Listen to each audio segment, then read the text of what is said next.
বিশালগড় মণ্ডলে যুব মোর্চার উদ্যোগে এই প্রচণ্ড গরমের হাত থেকে কিছুটা রক্ষা পেতে জল পানাহারের আয়োজন করা হয়। বিশালগড়ের যুব মোর্চার এই উদ্যোগের ফলে মানুষ বেশ উপকৃত হয়েছে।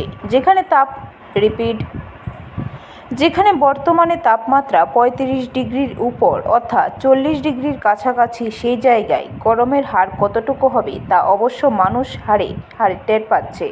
সকালের প্রয়োজন ঘন ঘন জল পান করা, যার ফলে মানুষ প্রচণ্ড গরমের হাত থেকে দেহকে কিছুটা সুস্থ রাখতে পারবে। সেই দিকে লক্ষ্য রেখে সোমবার একটু পরে বিশালগড় মণ্ডলের যুব মোর্চার উদ্যোগে বিশালগড় ব্রিজ চৌমুহনীতে পথ চলতি মানুষদের এই প্রচণ্ড গরমের হাত থেকে কিছুটা রক্ষা করতে এই জল পানাহারের আয়োজন।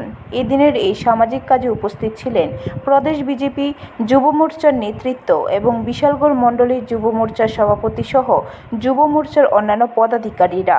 যুব মোর্চার উদ্যোগে এদিনের এই মহান উদ্যোগকে পথ চলতি মানুষ সাধুবাদ জানিয়েছেন।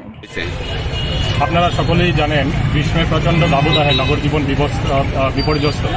তো প্রতিবারের ন্যায় আমাদের মাননীয় বিধায়ক প্রশান্ত দেব মহোদয় তথা ত্রিপুরা ভারতীয় জনতা যুব মোর্চা ত্রিপুরা প্রদেশের মাননীয় সভাপতি, তিনি অনুপ্রেরণায় আমাদের যে জল পানাহার বিগত বৎসরগুলির ন্যায় এবৎসরও আমাদের বিশালগড়ে পথ চলতি মানুষের মধ্যে ফল এবং ঠান্ডা পানীয় বিতরণ করা হয়েছে এবং বিধায়কের এর অনুপ্রেরণায় ধর্মনগর থেকে সাবরুম পর্যন্ত।